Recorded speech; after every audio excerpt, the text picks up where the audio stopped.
let's go. The complete Bioshock series story retrospective by Ginji once again. I'm currently watching Dark Souls retrospective, which I'm still in Dark Souls 1. I just finished Dark Souls 1. I'm going to watch Dark Souls 2, but for now, I also stumbled upon Bioshock. I don't know the story of Bioshock. I've seen some videos where there's like plot twists and stuff. But I don't know the story. I've never played the game itself. There were a couple of games released this year that are similar to it. Apparently similar style and everything. Like I said, I've never played it, and it's one of those uh, interesting stories as people say out there. So I'm very curious as to what the story is and how it captivated millions of people. So without any further ado, let's watch this interpretation of the story by Ginji. Ginji, yo. Series, and it's due to how much these games affected Oh, me. wait, hold on. Sorry about that. Bioshock is a fantastic series, and it's due Okay. to how much these games affected me that I wanted to talk about them all with you. This video is actually three separate parts turned into a much larger project, with each video Yes. being made with the sole intention of not only retelling the story of these games, but to also allow me to give my thoughts on their stories along the way. If you're No new here, problem. then this is the perfect place to watch all three videos, but even if you've seen them already, there is an added section at the end where we discuss the two novels released during the game's life cycle. With all of that out of the way though, Two welcome to the novels. Bioshock series story retrospective. Let's get started. So sad. Bioshock 1 has one How of it the looks. most genius stories I have Let me ever see seen. something. Its central plot is brilliant, and the Yeah. attention to detail when it came to its setting and world building is arguably a masterpiece just on its own. Today, I want to look Yeah. back on Bioshock's story and uncover what really made this one of the best games of all time, despite it being 14 years old. As always, spoiler Okay. warning ahead for the whole story of Bioshock, and with that, let's get started. As always, we need to start Spoiler. with the Oh core. man, damn. This is what I was fearing, to be honest with you. I don't know if I should play the game. I don't know if I should play the game. I honestly don't know. But this is a risk of getting a spoiler, so it is what it is. This is another probably a popular franchise that I should be experiencing myself by playing the games, and they are right. I think they're affordable too. That's the crazy thing. They're affordable. I can buy them, but damn, I don't know. Hey man, listen, I gotta do what I gotta do. Content is king. Prologue, but for Bioshock, we need to go back even further. That title, Bioshock. It's Yes. such a bizarre word when you think about it. Many games have a very distinct title with weird meanings, but at least I could tell you what the words mean. Cyberpunk 2077 is a game with a cyberpunk art style that's set in the year 2077. A game like Dragon Age is a bit tricky as I've never played Dragon Age before, so while its title as a whole makes no sense to me, I can at least understand what the individual words mean dragon, age, and origins, and maybe draw some conclusions about the game. Yeah. But what is a Bioshock? I, like many, might think it's a homage to System Shock 2, which was Irrational Games' first project, but furthermore, it could also be a shortened version of Biological Shock, which in the context Okay. of the game makes sense given how Adam ruined this society and how our protagonist acts throughout the game. But we haven't gotten there yet, so I'll return to this in a moment. Yes, As we please. start the game, the player We're needs moving too certain fast. questions answered in order to feel invested in the story. Who are we? How did we get here? And does the story make sense? Bioshock creates a sort of meta narrative based around these answers, but once again, more on that at the end of the video. Our first interaction with the game is a cutscene, and Bioshock wastes no time getting right into the action as the plane we're traveling on crashes in the middle of the Atlantic Ocean. We awake amongst the wreckage and need to find land. The only place within eyesight is a giant lighthouse next to us. I've always seen this lighthouse as a beacon of light in a dark time, although it's a bit more literal in this case, as the only light we Okay. can see is the moon, the burning plane, and this lighthouse. As we enter, the door shuts behind us, and we see a giant statue of a man with the phrase, "No Jeez. gods or Oh. kings, only man," written on a banner. While it's confusing as is, this confusion should actually start earlier. Why is there a lighthouse in the middle of Evidence that I've actually seen, like I said, just a little bit of Bioshock, is I've seen this sentence before somewhere. Now, I've actually seen a snippet of this picture because I'm just so invested in gaming. I just literally saw this picture and I was like, I gotta put that on my WhatsApp status message. No gods or kings, only man. Damn, that sounded so cool to me. the Yeah. Atlantic Ocean? Even if we were to ignore that, why isn't there people in the lighthouse? There's so Yes. much wrong with all of this, and while that does sound like a Empty. criticism, I actually And the find door it to be a closed wonderful itself. decision, as it's making the player question everything they see. It's also Hmm. the start of many mysteries this game will tease to the player, which causes them to become more invested in the world around them in an attempt to find out more. As we head down the stairs, we see 3 plaques with the words art, industry, and science written on them, while a violin cover of Bobby Darin's Beyond the Sea accompanies us in the bathysphere. What's important to remember is why we're going in this submarine. We're in the middle Yes. of the ocean and it's the 60s. Even if others had survived that plane crash, who are we going to call for help? Our only option is this bathysphere, as it's either this or swimming at night in the Atlantic Ocean, and I'll take my chances. We presumably Bruh. descend deeper into the lighthouse while a message plays from Andrew Let's go Ryan, for it, someone who man. looks oddly similar to the statue upstairs. Bioshock has many memorable moments, and this will be one of 3 key moments throughout the entire game. I rejected those answers. Mm-hmm. Instead, I chose something different. I chose the impossible. I chose rapture. Rapture.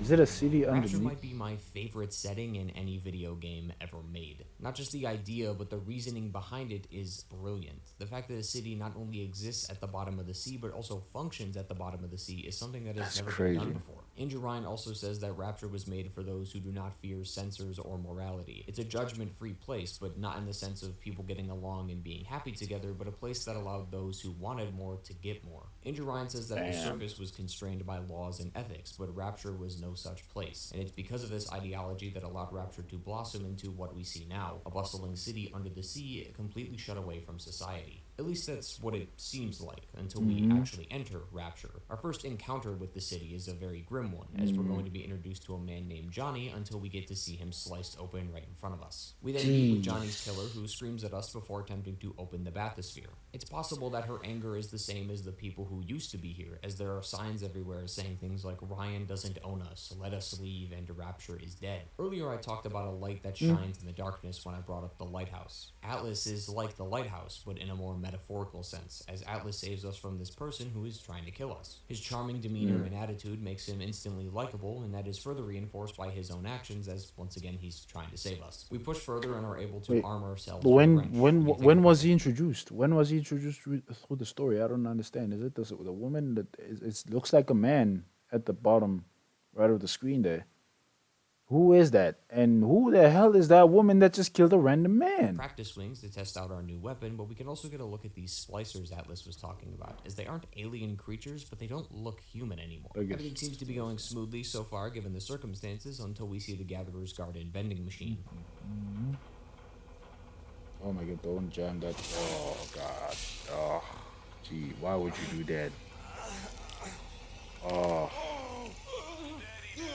Oh. Atlas. Oh, Atlas. I said Alice.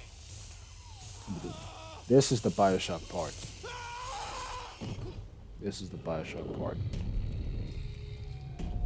I honestly thought this thing was called Bioshock because it's the title. What the hell?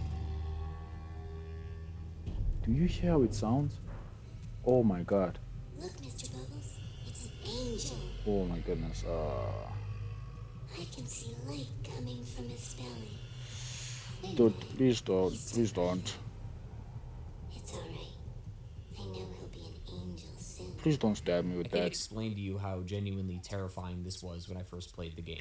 Currently, we don't understand what a baby daddy or little sister is just yet, so seeing a tiny child with a syringe as big as she is walking with a moving scuba suit is probably the most Yeah. terrifying thing you'll ever see. We also Yeah. discover that we can now cast electricity through our hands, which is just another bizarre and crazy thing that Rapture has. We also get a Okay. look at a concept that is shown throughout Rapture, and it's how the world continues to reinforce that you're underwater. It's not enough just to have a few windows that show the sea, but the effects that the outside environment way, can have on bro. Rapture, such as the you plane wind serious? crashing into the tunnel, causing all the water to flood inside. Oh, There are man, even that smaller would be instances so of this, bad. such as the water falling from the ceiling, or just puddles of water in places where it shouldn't be. Bioshock also shows other problems that Rapture can have, like a lack of electricity, or when this elevator falls, and instead of just being a cool scene to ramp up the destruction, we can actually see someone walk out of it while on fire. It makes Rapture seem real, as it showcases how a place like this can have problems, but also what problems a place like this may It face. still looks like water alive. damage and poor infrastructure. If you want to go even further than this is also the first showcase of how the splicers interact inside the game, as this female splicer is trying to sing a lullaby to her baby, despite it being quite the frightening tale. She's talking Okay. about how her baby's going to be sold by the pound once her dad is gone, and how she'll be alone when her parents are both dead. Except it seems like she's losing her mind, as she's struggling to figure out why her baby doesn't feel the same anymore, until we realize her Yeah. baby's actually a pistol. Atlas was also listening in on this lullaby, as he says that it was the plasmids that caused all the chaos. There's even an audio log not even a couple minutes later that captures one of the moments of Rapture's downfall. Here's a toast to Diane McClintock. fall in love with Andrew Ryan. Silly. Damn, bro. Sorry about that. You fell in love with the wrong man, and now you're blowing up wherever you are. What the hell's going What on? happened? Oh, I'm bleeding. Oh Bleeding. God.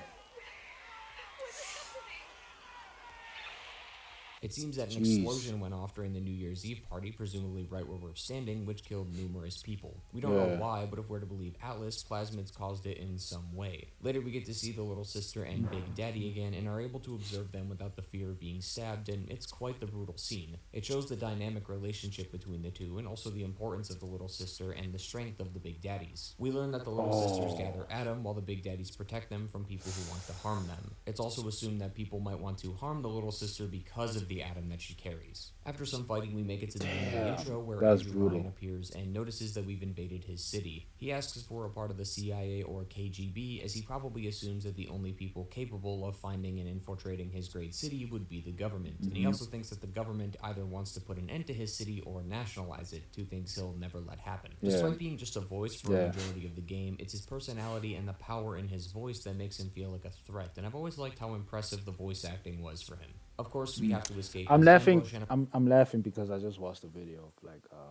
why Africa is poor, and essentially it's like, oh man, a lot of superpower countries want to nationalize us, but we already have been to some degree. arrive at the medical pavilion, ending the tutorial. Bioshock's intro is pretty much perfect. We get a cohesive set of circumstances that show how our character made it to Rapture, and then get introduced to what Rapture looks like, how its inhabitants interact with the city, and a few pieces of information for the player to think about, like plasmids, Adam, Big Daddies, Little Sisters, and the downfall Big of Rapture. Daddies, damn There is man, even a that's ton of so things we weird still don't calling know people yet, Big like Daddies. who we are, who Atlas is, and how the Yeah, planet exactly. crashed. And while I do Who wish you more even play backstory with? was given on this, once you beat the game, you realize it's impossible to talk about right now. There was so much mystery Yeah. with Bioshock, from its setting to its characters to even the actual plot, that it makes you want to learn more. And while this information and mystery can be considered overwhelming when shown all at once, these mechanics, characters, and locations are everywhere, so it's hard not to remember them, and it also gives the player something to go off of instead of being left in the dark all game. It's also been like 15 minutes since we started the game, so it's not like it's been 4 hours of game time without any answers. We're just getting started, Okay. so having a bit of mystery is perfectly fine this early in the game, and the way this is pulled off in Bioshock is expertly done.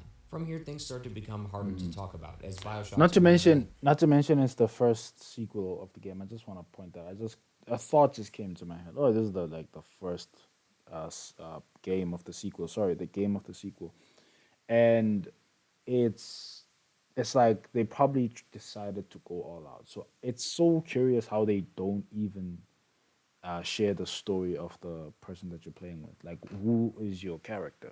Like, where do they come from and why they're here? How did they end up here? Blah blah blah.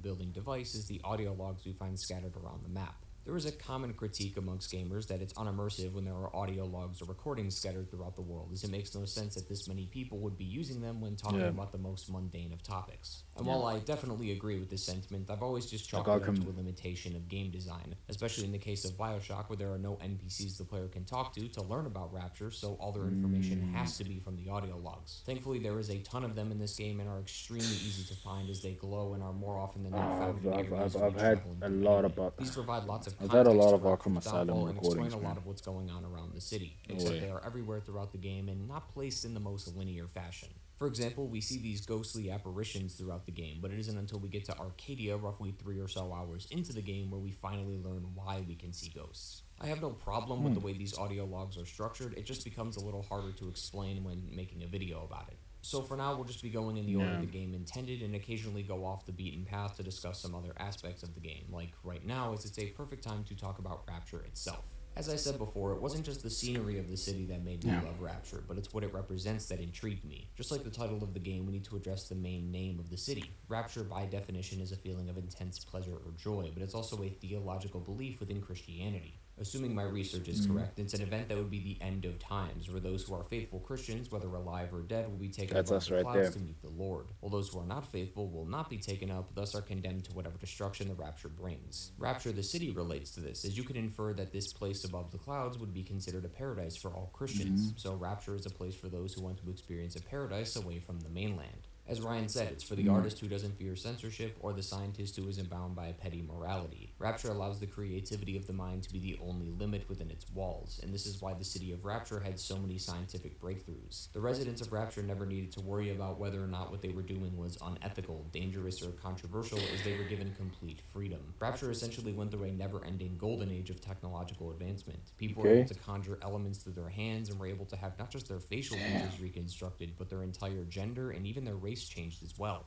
Even though it all That's went to shit crazy. eventually, just the concept of Rapture is genius. It's incredibly thorough and really highlights the stellar Ew, writing of the dog. scene. I don't As know the about biggest that. question that comes to mind is why build a city in the ocean?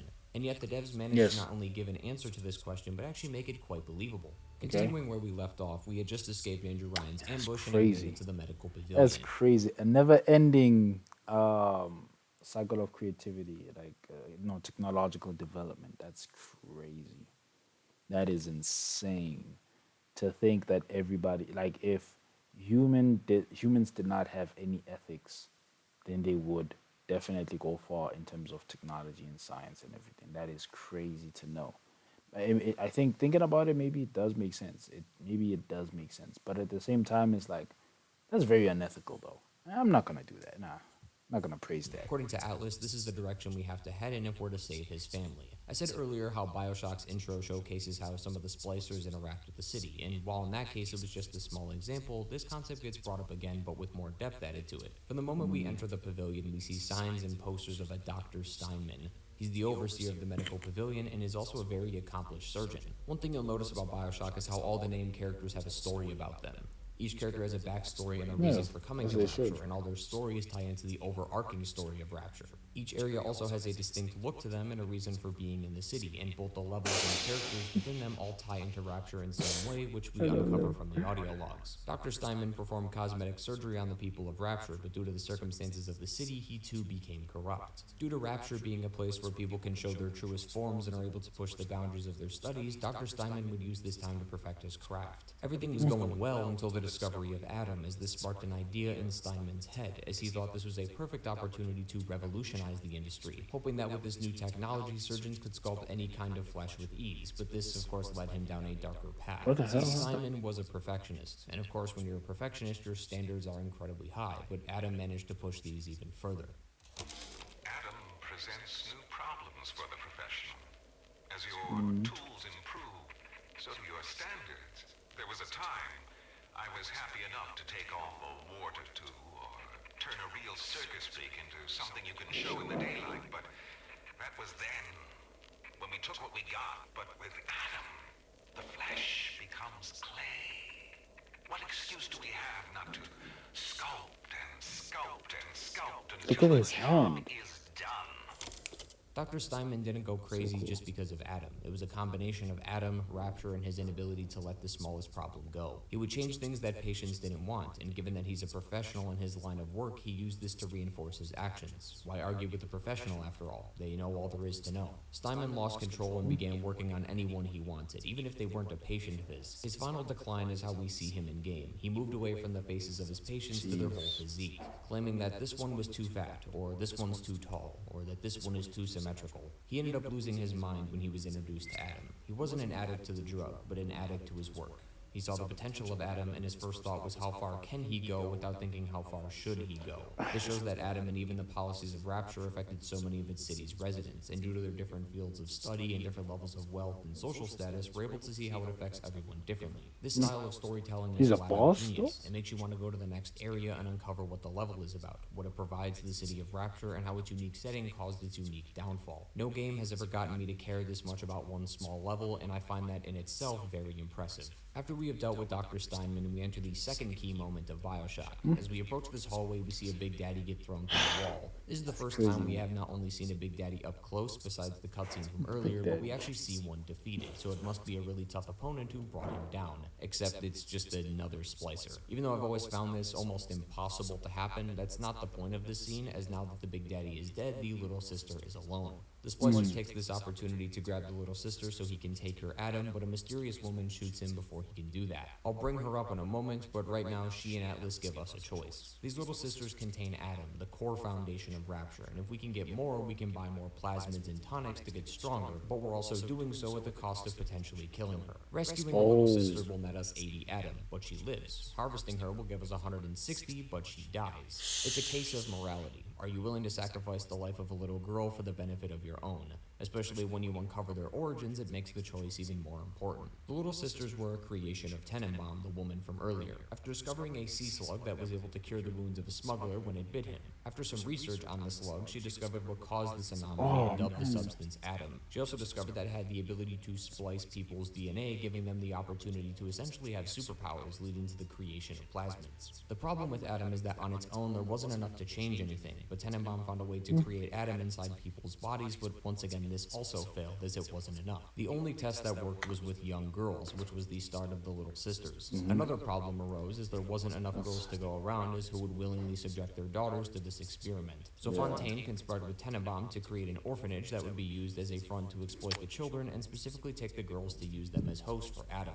Despite how creepy they may look, when you rescue them, you discover that they are just in fact little girls, not some mutant creature, but a living, breathing human. She, with the assistance of a Dr. Shu Chong, who we'll get to in a moment, subjected the little girls to mental conditioning so they can become valuable hosts. So she cares enough about the little sisters that when someone else hurts them, she'll defend them, but when she hurts them, it's okay. Her logic is clearly flawed, and there is a reason for that, as she feels awful about what she did. But the majority of the audio logs we find say the opposite. This makes Tenenbaum a hard person to trust, which not only reinforces the game's concept of morality when it comes to the little sisters, but also strengthens the relationship between you and Alice. It's a great idea on paper, but horribly executed in game, sadly. According to Tenenbaum, if we save enough of her little one, she'll give us a reward. This is in the form of a present near the plasmid vending machine. Wait, hold that up. has Adam, But that kid plasmid, just and some blew up, other though. items like ammo and E. Is it just The me? number of Adam is Never mind. consistent every time, so if we're to compare the two, we find out that every 3 little sisters rescued gives us 440 Adam, assuming you collect the present, and 480 if we harvest all of them. If the player were to rescue/harvest all 21 little sisters, they will get either 3,080 Adam or 3,360 Adam respectively. This is already a problem on its own, but they continue to add more items for the player, easily making rescuing the best option without even thinking about the morality of the situation. A 280 Adam difference in the grand scheme of things is really not that big of a deal, especially when you get to the end of the game when you can upgrade your plasmids that run as high as 180 Adam. Now, maybe I play the game differently than others, but I never needed many plasmids during my playthrough. I wasn't constantly starved of Adam. I just needed a few important tonics and some go-to plasmids, and that was it. You really don't need an entire arsenal of tonics and plasmids to complete this game, unless you're doing a sort of challenge run or something. What they should have done was kept the rewards from the present, but cut the Adam we get from the gifts and rescuing in half, going from a total of 3,360 Adam if you harvest them to 1,680 if you choose to rescue all of them. This also cuts your survivability in half. All health and Eve upgrades are 80 Adam each. Buying all of them throughout the game will set you back 1,280 Adam, leaving you only 400 to use on upgrades and plasmids. So it creates the situation about whether or not you should dabble in more health or Eve, or use the Adam to upgrade your plasmids. This would make saving the little sisters a lot harder to do and force the player to actually choose between rescuing or harvesting them. Are you still willing to stick to your morals and never harvest one no matter how hard it gets, or are you going to cave in? Furthermore, are you going to justify your actions or live with the fact that what you did is wrong? If you plan on justifying it, aren't you no better than the people who live here? Like Steinman, who used his work as justification for his ruthless actions, or loads of other people we'll meet soon who also did evil things because they were furthering their field of study. I'm also not the only one that thinks these rewards should have been handled better, as the creative director for the game even agrees. Yeah, Wait, what? we went back and forth a lot about what the rewards for harvesting versus saving would be, and actually I think we should have really pushed further that the rewards for saving were much more, should have been much more meager than the rewards for harvesting. You probably have noticed by now that we've spent a lot of time talking about Dr. Steinman and the Little Sisters, but not about the actual medical pavilion itself, and this is where Bioshock tends to suffer a bit. The medical pavilion level has 17 audio logs the player can find, and only 8 of them aren't made by Dr.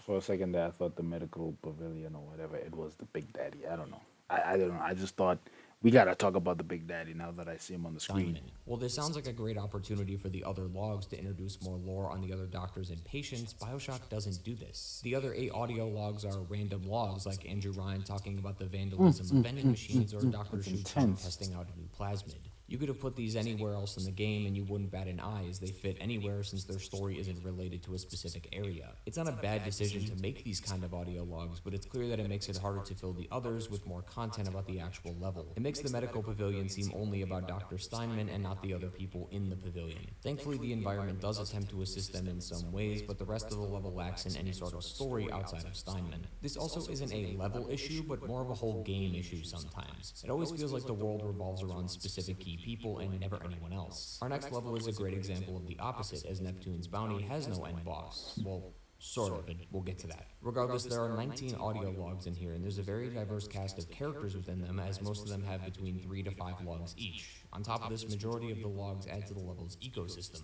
Neptune's Bounty was used as a cover-up for a man named Frank Fontaine and his smuggling ring. Many items inside Rapture were considered contraband, as that would disrupt everything Rapture was built for, and a large majority of these audio logs aren't about one person, but the area as a whole, such as when Tenenbaum discovered that slug we talked about earlier. This links to the creation of Adam, but also adds to the level itself, as this discovery was found here. There's also an audio log about a man named Sullivan, who is a detective for Andrew Ryan, who's trying to find evidence against Fontaine. His audio logs show the steps during his case as he attempts to interrogate a smuggler of Fontaine's. We can actually find the location of where this interrogation happened in the level, and this also relates to the level as a whole again, as this is where Fontaine does his smuggling, so it would make sense that a detective Look at would that be body. here. This is the weird problem with Bioshock's audio logs, but I do want to make one thing very clear. I do not hate the concept of these logs. They're great ways of providing lore and world building to the game, even if they really shouldn't exist, as we discussed earlier. Plus, they're audio logs, not notes, meaning the player can walk around and explore the level while listening to it rather than sitting still and reading text. However, it's very clear that there is some favoritism and inconsistency with these audio logs, where one area will have most of the logs be about one character, another may have it be about the actual level, and sometimes it's neither.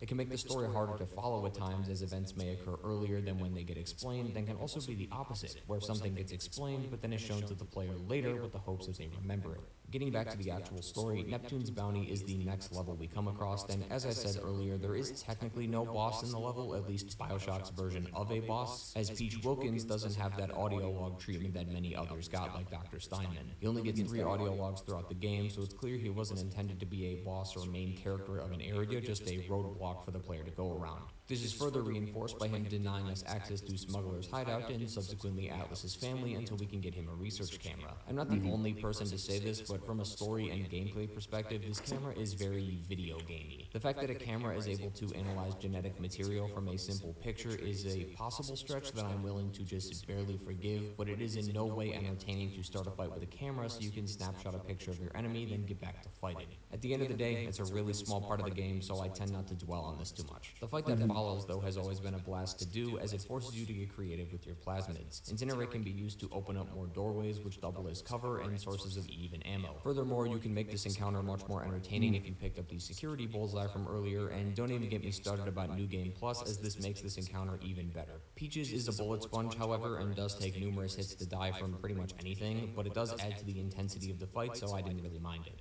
After somehow making it out alive, we arrive at Smuggler's hideout, where the core of Fontaine's smuggling ring is located. Despite it being... I've been very quiet because I'm intently listening. I'm like, bro, this is one hell of a story. I'm listening to a whole ass story.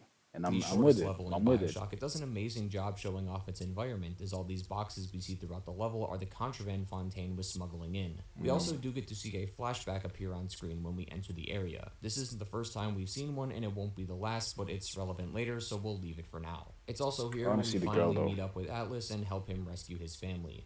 We let Atlas through the door, and we watch as he attempts to free his family. Agent Ryan comes on the radio and mocks us, saying maybe you could warn him, or if only you could do something except just stand there and watch him die. On its own, it's exactly as it sounds, but I've always found this to have a double meaning after knowing the ending of the game, but just like the flashbacks and the tons of other things we've talked about before today, we'll talk about that later. We run down the stairs to help Atlas, but he is overwhelmed by splicers and needs to fall back. But as we approach the sub to finish the job he started, it explodes in front of us. This is a turning point for the game. Atlas, the man who saved us and who we can consider to be a dear friend of ours, had just watched his family die in front of him. Atlas and now the player will want revenge for this, and the only person to enact that on is Andrew Ryan. That's why our next objective is to find the bathysphere in Rolling Hills, as this will take Where us is it? right to Andrew Ryan himself. Our next level, Arcadia, is simultaneously where the middle of the game starts and also where it starts to plummet in regards to the story. From a gameplay perspective, this is just like the previous levels, but with new plasmids, new enemies, more upgrades, and different environments. I thoroughly enjoyed the gameplay when going through these sections, but it carries the levels as there isn't much story to go off of. However, I will admit that there is the occasional audio log sprinkled in the next few levels that is very important to understanding the backstory of Rapture, and that there is a very unique sense of style to these places, as they all serve very unique purposes. Arcadia is a literal forest of trees, which is how Rapture is able to produce oxygen despite being hundreds of feet under the water. However, the majority of the audio logs in Arcadia are dedicated to one person, Julie Langford, the creator of the Arcadia Forest. Except she's not a main boss like Simon. In fact, she helps us, which is a nice change of pace, but her audio logs don't really add much substance. One talks about her tests regarding this Lazarus device and how she wants to test the Rosa Gallica flower to see its results, but she was unable to due to a recent lockdown. If the bright colors and presentation weren't obvious, it's clear from the audio log that these flowers will be important later. Even if you didn't piece that together, she'll have you go fetch one anyway, so it doesn't matter if you caught on or not.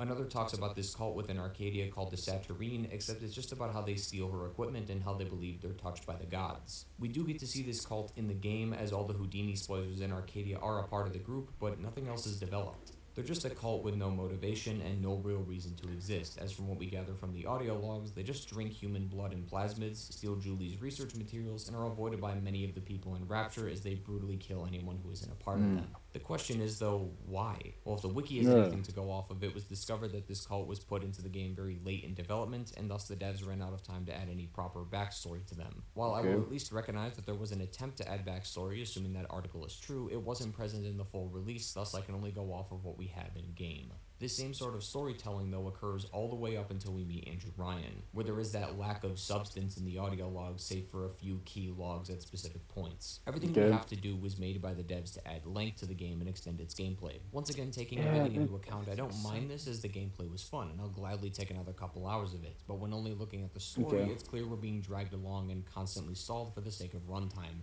To get to Andrew Ryan from here, You know, we need to get to work. and that's the thing. That's the thing, isn't it? It's like all of this didn't matter as long as Andrew Ryan. I mean, all of this didn't matter up until Andrew Ryan killed. Became the center of our attention at this point. So I'm like, bro, it sounds like every single place has an explanation and a backstory, and the enemies as well. Only because we need a little bit of a backstory behind them.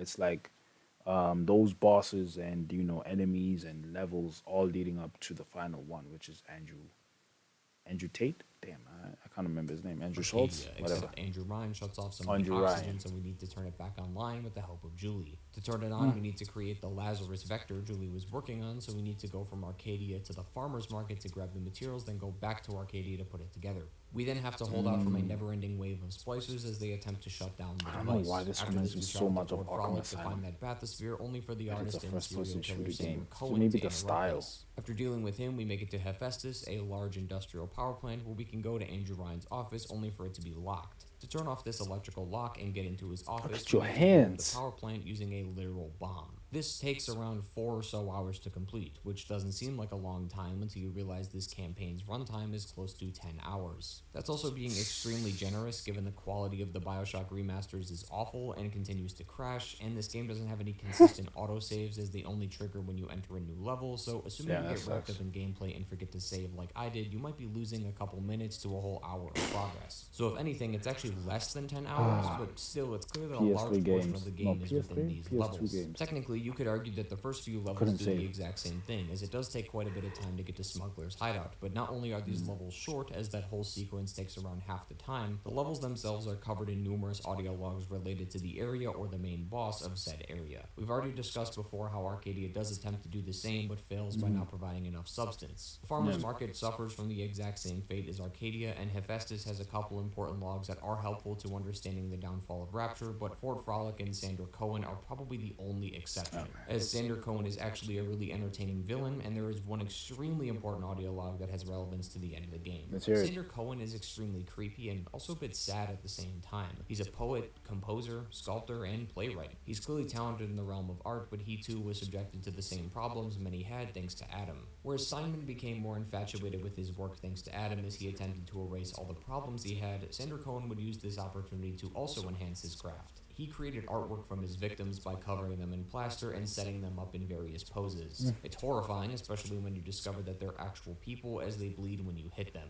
As I said, he's creepy and his mannerisms and speech reflect this too, but he's also quite the sad person, as his audio logs and even some dialogue from Andrew Ryan point to him seeing us as a spark he needed to keep going. The reason Sander Cohen You know, keeps us it's here not only because of the aesthetic or maybe because of just, you know, the graphics, because I think this was released very early 2000s or whatever, same as Arkham Asylum, but it's also because of the characters. Yeah, the craziness. This is exactly like Arkham Asylum. You hear crazy stories about the characters there, what they did and everything. Maybe not too much in Arkham Asylum, but Arkham Asylum definitely gave me that thing that, oh my, everywhere you turn, you can meet a dangerous villain, a dangerous prisoner that is sick in the head. That did something.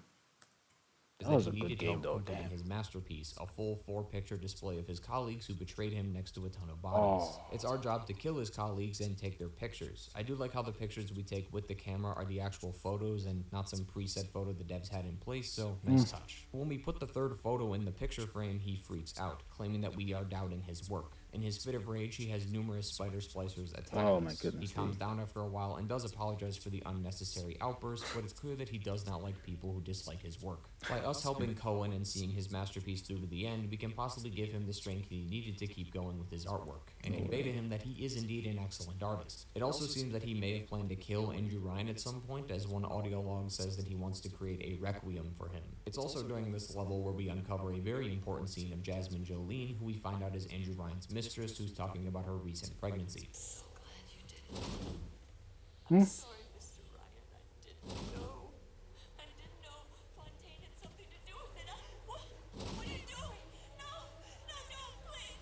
I love you. No, don't, please, no. Jesus. That creepy Dr. Tannenbaum promised me it wasn't going to be a real pregnancy. They just take the egg out once Mr. Ryan and I had...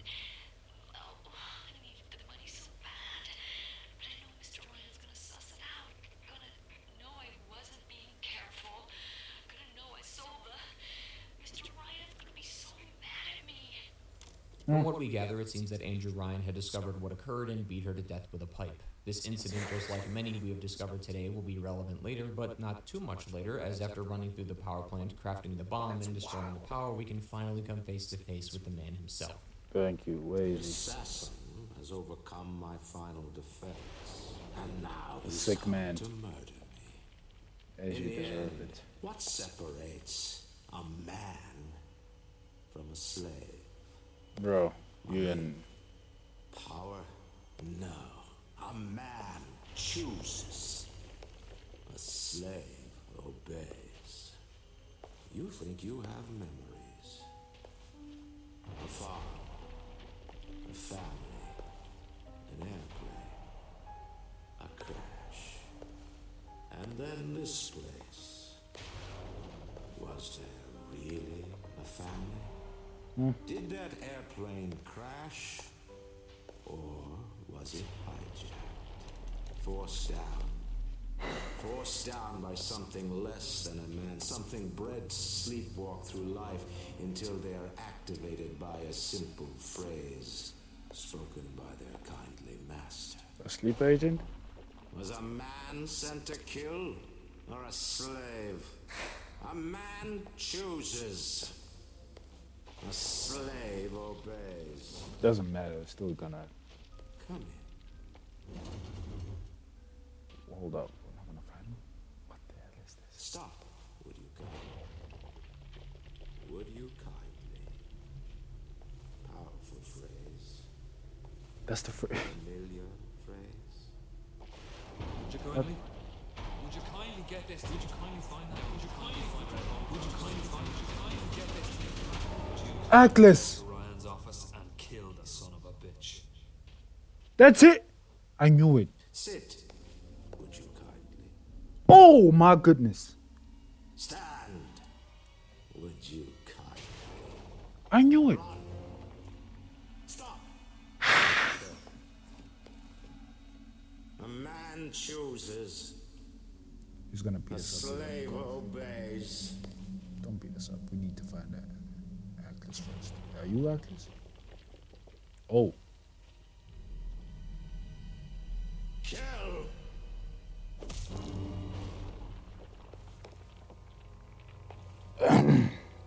Okay. A man chooses.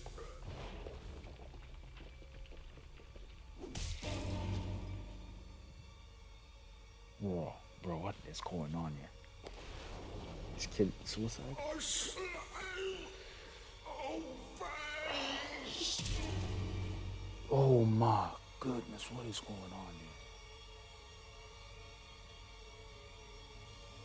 What is going on?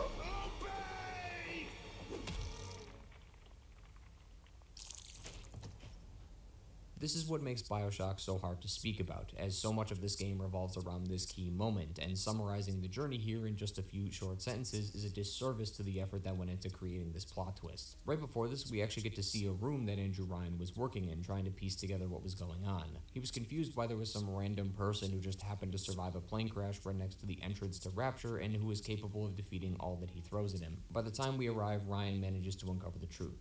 We're a sleeper agent for Atlas. We, from birth, were created to be this way. That child of Jasmine's that Tenenbaum took from her was us. She paid Jasmine for the baby and conditioned the child to respond to the phrase, "Would you kindly?" Meaning not only was Atlas lying to us, we the player never had any freedom in our choices, and to top it all off, we're Ryan's son. In some ways, it's almost poetic. Someone who preaches about men choosing and slaves obeying has a son who is the complete opposite of him. Ryan a man and his son a slave. As if this plot twist wasn't already bad enough, the game isn't done yet, as when we take Ryan's genetic key and put it into the override, we stop Rapture from self-destructing, but now give control of Rapture to Atlas, who is actually Frank Fontaine. This wouldn't have been as good if it was anyone but Fontaine. The one who ran the smuggling ring in Neptune's bounty, and the one who worked with Tenenbaum to condition us was the guy who saved us the whole time. That room from earlier also shows us some of the experiments Jack underwent before being sent out of Rapture, such as when Dr. Suchong forced us to snap a dog's neck because he said the phrase. Bioshock, without a doubt, has one of the best, if not the best, plot twist in gaming history. From the moment we have started the game, we had no free will. The present we were given sparked the plane crash, so even before we could play the game, we were being controlled.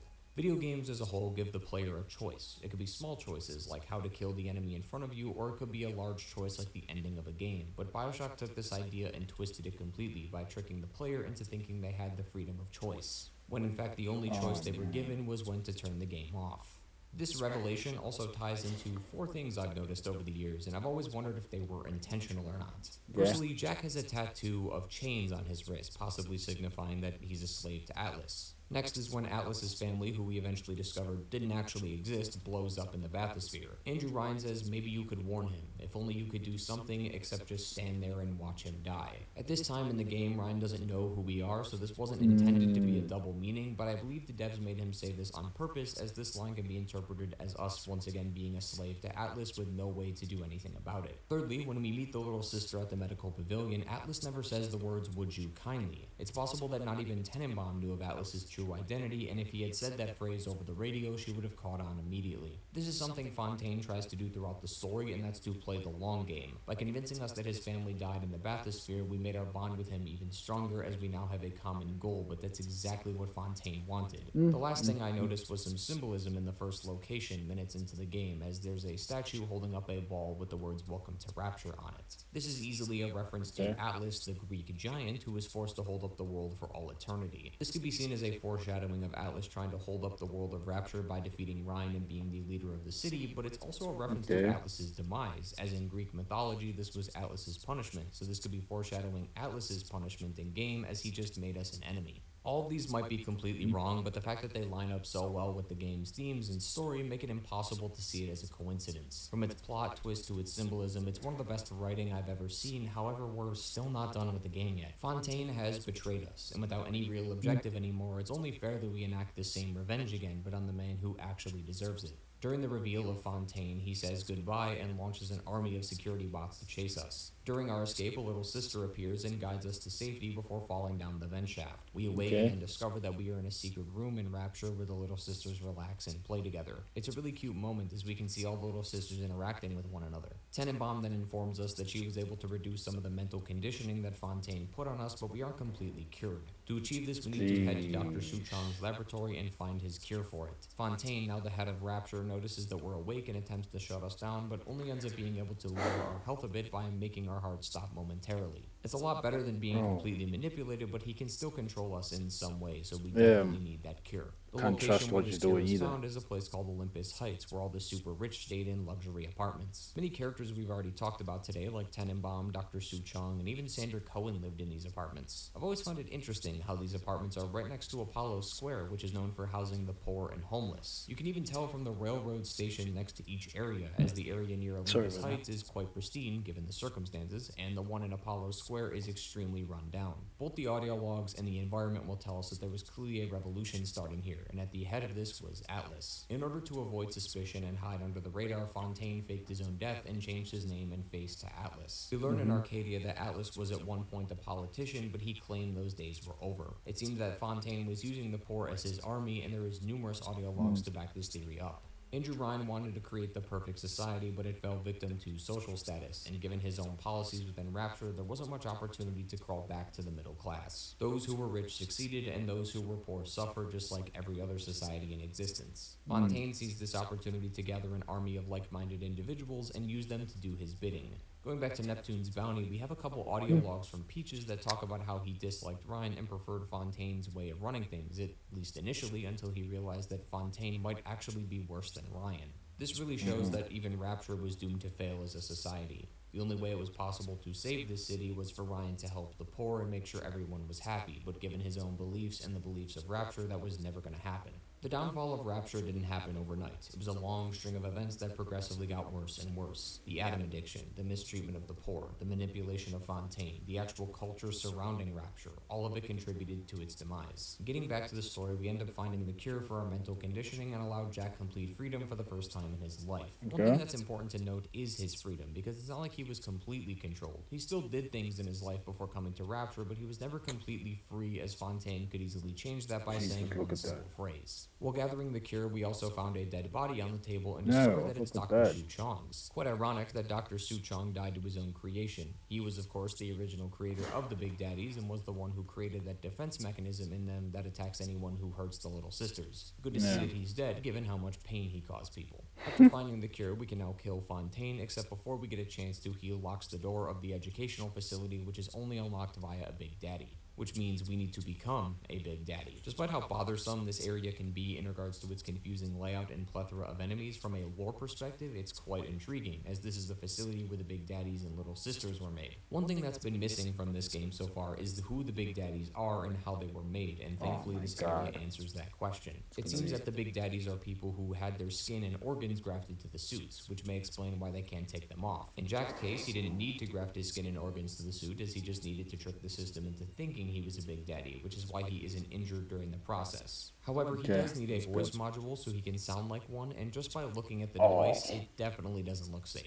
After becoming a Big Daddy, we help out our little sister who gives us a syringe and unlocks the final locked door to Fontaine, where we can now finally start the boss fight, and both this and the endings of Bioshock are honestly quite bad. Fontaine is a giant creature now, flowing with Adam, and while I'm willing to just barely believe something like this is possible, the fight overall is just bad. All you do during the fight is shoot him until his health is gone, and then when he returns to his machine to gather more Adam, you stab him with the syringe, and you do this 4 times until he dies. You would think after the second time he would stop recharging his Adam this way, but apparently not. The boss fight does ramp up in difficulty as the security bots and splicers come to his aid, but it's sort of hard to ignore the giant naked man trying to kill you, especially when he functions functions just like a big daddy and stuns you when you're hit. After defeating him, he'll smack you one more Yeah. time, and all the little sisters will come out and aid you by stabbing him, which admittedly is pretty cool. Afterward, the game goes into one of three endings, and the conditions of the ending depend on whether or not you harvested or saved the little sisters. One ending is when you save all of them, the other is when you harvest all of them, and a third is if you do a mix of both.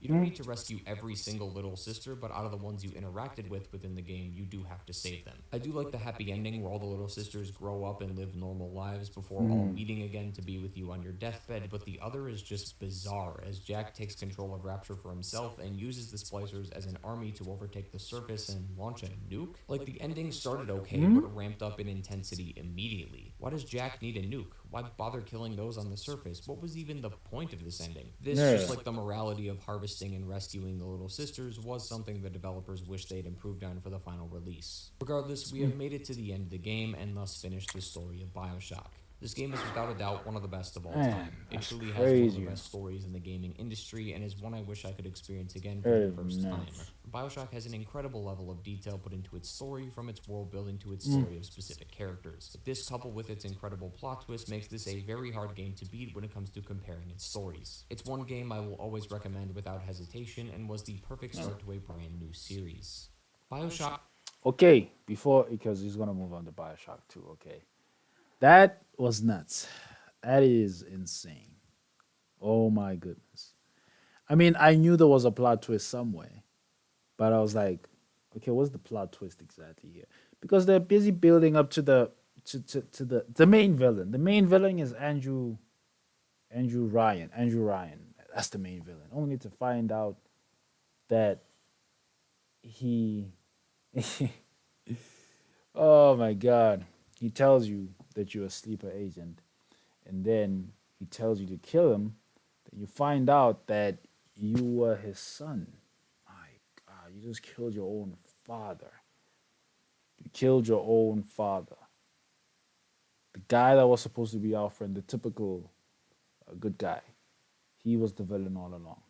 I mean, I didn't trust him in the beginning. I was like, his name is Atlas, and he's just this, white jawed guy. No way you can trust that. No way. Nah, nah. Everybody's gone insane in these worlds. No way you can't trust them. The typical character. You just cannot trust the typical character. There has to be some kind of a plot twist somewhere. Just like the game that came out recently, and that's the one that I watched the gameplay for. I never bought the game, never played the game. It's a similar one to Bioshock with the silver steel ladies.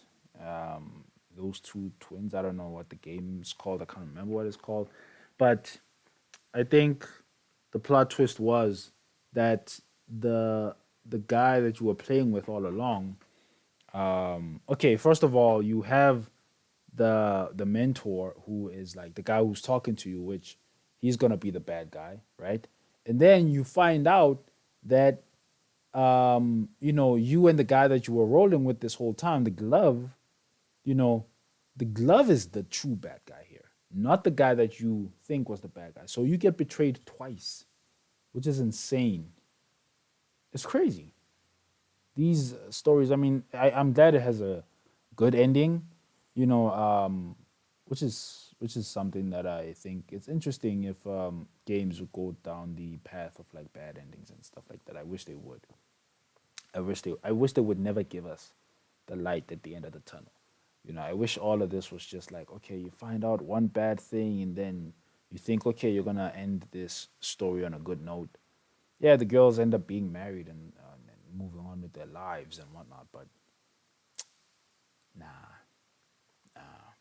nah. Everybody gotta go. Everybody gotta go. Anyway, thank you for watching. If you've watched up until this point, consider subscribing.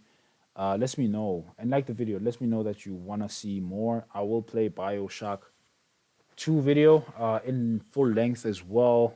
Yeah, I think the next video I'm gonna watch is Dark Souls 2 because I still have to watch that one by the same guy, Genji. I hope he doesn't copyright strike me. Yeah, just reacting, bro. I'm reacting, and I enjoy these things. But yeah, guys, thank you for watching. Consider staying along with me. Okay, I've already said that. Goodbye. Bye bye. Okay, bye bye. Yeah, don't forget to like. Don't forget to like my video and Genji's video if you wanna see more of that. Okay, goodbye.